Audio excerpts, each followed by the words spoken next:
This butternut squash ravioli with sage butter is ready in just 10-15 minutes. You only need 3 main ingredients and the rest are optional. Add salty feta, toasted buttery pine nuts, and tangy sun-dried tomatoes if you want more flavor. It's simple to make, but it tastes like restaurant food. Let's get started. First, if you want to add the toppings, cut the dried tomatoes into small pieces and crumble the feta. These are optional, but trust us, they make the ravioli taste even better. Let's toast the pine nuts. Put them in a dry pan over medium heat. Stir all the time so they don't burn. This takes about 5 minutes. Look, they are turning golden and smell nutty. That's perfect. Move them into a cold plate so they stop cooking.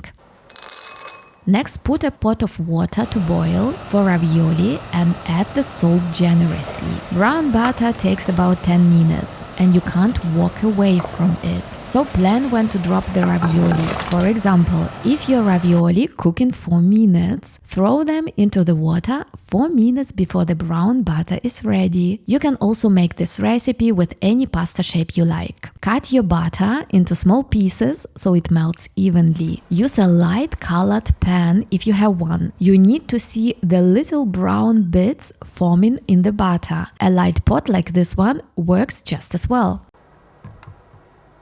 Place it on medium heat. Look, the butter is melting now. Stir from time to time so it melts evenly. Use a wide, flat spatula to scrape up the little bits from the bottom. Stay right here with it. Brown butter burns fast, so don't walk away.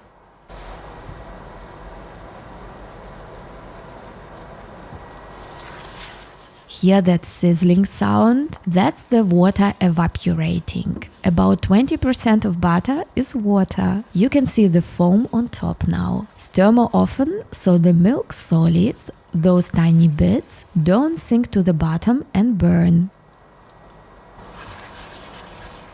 Now listen, the sound is fading. That means the water is gone and those tiny bits are starting to cook. This is when you stir constantly.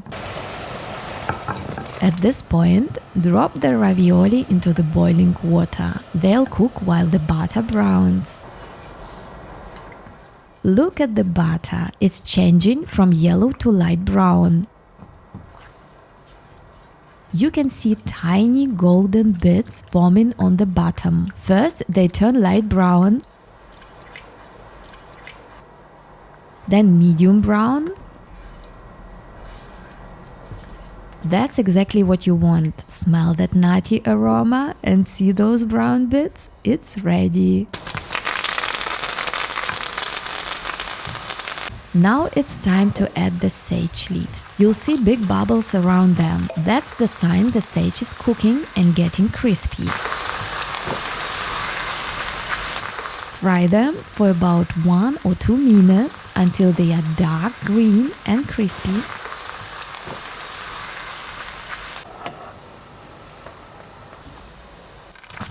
Take the butter off the heat, add the cooked ravioli straight into the pan. Be gentle here, ravioli are delicate and can break. Sprinkle over the toasted pine nuts and mix carefully. If your ravioli aren't ready yet, just pour the brown butter into a cold pan. That stops the cooking so it doesn't burn. Then add the ravioli later when they are done. Taste before adding salt. If you add feta on top, skip the salt since feta is already salty. If you salted the pasta water well, you may not need more at all. Now look at this, beautiful ravioli coated in nutty brown butter, crispy sage leaves and crunchy pine nuts. If you want, sprinkle over the feta and dried tomatoes. The combo of sweet ravioli, salty feta, tangy tomatoes, crunchy nuts and aromatic sage is amazing. And that's it. Don't forget to like and subscribe for more easy recipes like this one.